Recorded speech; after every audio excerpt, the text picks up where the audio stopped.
केवल सोच के माध्यम से आप उन शब्दों के बीच मौजूद उस मौन को नहीं जान सकते, क्योंकि सोच तो वस्तु चेतना है, लेकिन शब्दों के बीच की उस खामोशी से आप स्थान चेतना का अनुभव कर सकते हैं। यही तो हमारी इस यात्रा का, संपूर्ण अध्यात्म का असली सार है। घंटी की ध्वनि, आपकी आर्थिक स्थिति हो, शरीर का स्वास्थ्य हो, रिश्तों की दशा हो, कामकाज हो या जीवन की बाहरी परिस्थितियां, निस्संदेह ये सब कुछ एक हद तक मायने रखते हैं। लेकिन एक ही चीज है जो सर्वोपरि है और वास्तव में संपूर्ण महत्व रखती है, और वह है आपकी चेतना की स्थिति। हाँ, वही आपकी चेतना की अवस्था। क्या आप उस गहरे पारलौकिक आयाम से जाग चुके हैं या नहीं? यह सुनने में अमूर्त लगता है, परंतु है नहीं। हम इसे आपके भीतर उपस्थित अतिकालिक चेतना भी कह सकते हैं।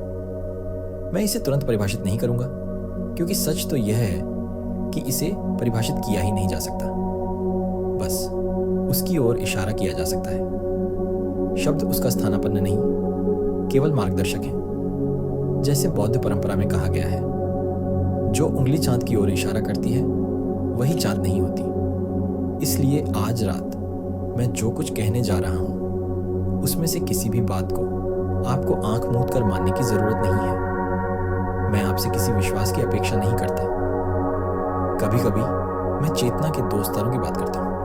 पहला स्तर है संकल्पनात्मक चेतना, जिसे मैं वस्तु चेतना कहता हूँ। इसमें विचार, धारणाएं, भावनाएं और संवेदनाएं सब आते हैं।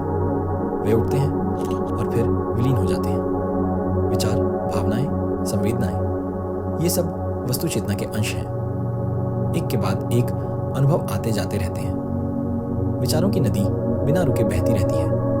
अधिकतर लोगों के लिए यह धारा इतनी शक्तिशाली होती है कि वे उसमें पूरी तरह बह जाते हैं। मैं इसे सिर के भीतर की आवाज कहता हूँ। यह आवाज कभी थमती नहीं। यह आवाज लगातार टिप्पणी करती रहती है। आप क्या कर रहे हैं, कहाँ हैं, और बार बार आपको अतीत और भविष्य में घसीट ले जाती है। एक विचार के बाद दूसरा, फिर दूसरा। जैसे चर्चिल ने इतिहास के बारे में कहा था, इतिहास घटनाओं की अंतहीन श्रृंखला है। यही बात अधिकांश लोगों के मन पर भी लागू होती है, क्योंकि उनका मन उन्हें कभी अकेला नहीं छोड़ता। जो लोग जागे नहीं हैं या जागरण की दिशा में भी नहीं बढ़े, वे पूरी तरह वस्तु चेतना में कैद रहते हैं। वे उसमें सीमित होकर अपने विचारों और भावनाओं से ही अपनी पहचान बना लेते हैं। जब आप पूरी तरह सिर की आवाज के साथ एकाकार हो जाते हैं, तो आध्यात्मिक दृष्टि से आप गहरी नींद में होते हैं। दूसरे शब्दों में, आप अचेतन होते हैं। सामान्य भाषा में अचेतन का अर्थ है बेहोश होना, परंतु आध्यात्मिक अर्थों में अचेतन का तात्पर्य है लगातार चलती विचारधारा और उससे जुड़ी भावनाओं के साथ अपनी पहचान बना लेना। तब आपकी पहचान उसी प्रवाह से बंध जाती है।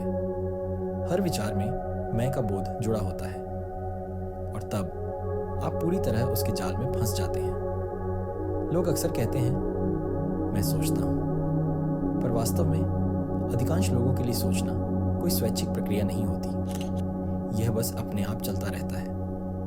और क्योंकि वे पूरी तरह विचारों से ही एकाकार रहते हैं, आध्यात्मिक दृष्टि से वे अचेतन होते हैं। यही सबसे बड़ी विडंबना है, क्योंकि तब आपका हर अनुभव आपके मानसिक और भावनात्मक अतीत की शर्तों के फिल्टर से होकर गुजरता है।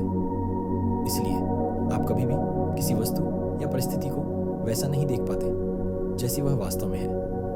आप स्पष्ट दृष्टि से वंचित रहते हैं। और सबसे महत्वपूर्ण यह कि आपके भीतर कभी गहरी स्थायी शांति नहीं टिकती। न तो सच्चा आनंद, न जीवंतता का अनुभव, न जुड़ाव का एहसास। आप हमेशा बाहरी परिस्थितियों और अपने मन की प्रतिक्रियाओं के रहमो क्रम पर रहते हैं। इसीलिए स्थान चेतना, वह दूसरा आयाम, आपके